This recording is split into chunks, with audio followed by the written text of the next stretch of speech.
आर्मिस क्या जंगकुक सच में निकोल को डेट कर रहे हैं या ये सब एक कहानी है जो आर्मिस की थ्योरी से वायरल हो रही है।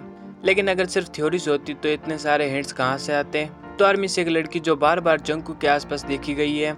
उसका चेहरा तो कभी साफ नहीं दिखा, लेकिन जिसने भी निकोल को पहले देखा वो यही कह रहा है कि वो सेम वाइब दे रही है। अब ये सिर्फ एक बार की बात नहीं है, कभी एक कॉन्सर्ट में, कभी किसी इवेंट में एक मिस्टीरियस गर्ल दिखी और हर बार वही निकोल जैसी अंदाज। और हाँ, एक बार का किस्सा तो और भी ज्यादा इंटरेस्टिंग है, जब निकोल को बीटीएस मेंबर के पीछे वाली रो में देखा गया और सामने बैठे थे बाकी सारे मेंबर्स, लेकिन जंगकुक वो पीछे ही थे निकोल के बगल में। अब ये कोइंसिडेंस है कुछ और।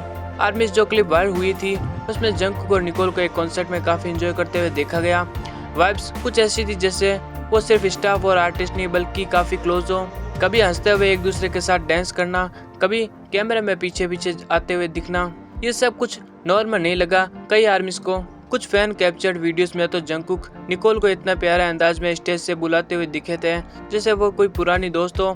और फिर जब निकोल ने जंगकुक को इंग्लिश सिखाई थी बीटीएस मेंबर को स्टेज पर कैसे बुलाना है, उस पूरे मूवमेंट में जंगकुक को इतने शाय हो गए थे कि खुद हंस पड़े और निकोल को बोल दिया इंग्लिश टीचर यू आर। अब बात यही खत्म नहीं होती आर्मिस। कई लोगों का मानना है कि निकोल अब हाइप की स्टाफ नहीं है, उन्होंने काफी पहले कंपनी छोड़ दी थी। पर कुछ फैन पेजेस ने ये क्लेम किया है कि उनकी एग्जिट के बाद ही उनके और जंगकुक के बीच रूमर्स उठे हैं। और अब फिर से जब निकोल जैसी दिखने वाली लड़की जंगकुक के आसपास नजर आई तो फिर से सोशल मीडिया पर तहलका मच गया।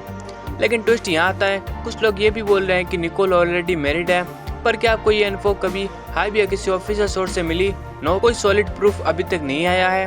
कई आर्मिस तो यही चाहती है कि अगर वो मैरिड नहीं है तो शायद जंगकुक और निकोल के बीच कुछ था या है, क्योंकि जो कंफर्ट जंगकुक उनके साथ दिखाते थे वो किसी भी रैंडम स्टाफ के साथ दिखना मुश्किल है। कुछ कह रहे हैं कि निकोल उनके लिए एक नूना जैसी थी, यानी बड़ी बहन। तो कुछ लोगों का मानना है कि ये दोस्ती से ज्यादा भी कुछ हो सकता है। और सच बताऊं आर्मिस, चाहे वो प्यार हो या बस कनेक्शन, हमारे गोल्डन मार्क ने जंगकुक के आसपास अगर कोई इतना कंफर्टेबल नजर आता है तो क्यूरियोसिटी बढ़ती है, और वो भी जस्टिफाइड है, क्योंकि जंगकुक किसी के साथ इतना फ्रीली लाफ और डांस करें वो भी पब्लिक में, दैट रेयर। अब क्या सच है ये तो सिर्फ जंगकुक ही बता सकते हैं, लेकिन जब तक वो खुद कुछ नहीं कहते, थ्योरीज, क्लूज और ये वाइल्ड मूवमेंट आर्मिस को एक्साइटेड रखते रहेंगे। तो आर्मिस, क्या निकोल और जंगकुक के बीच कुछ था या ये सब बस एक कोइंसिडेंस है? अपनी अपनी राय कमेंट सेक्शन में जरूर बताएं।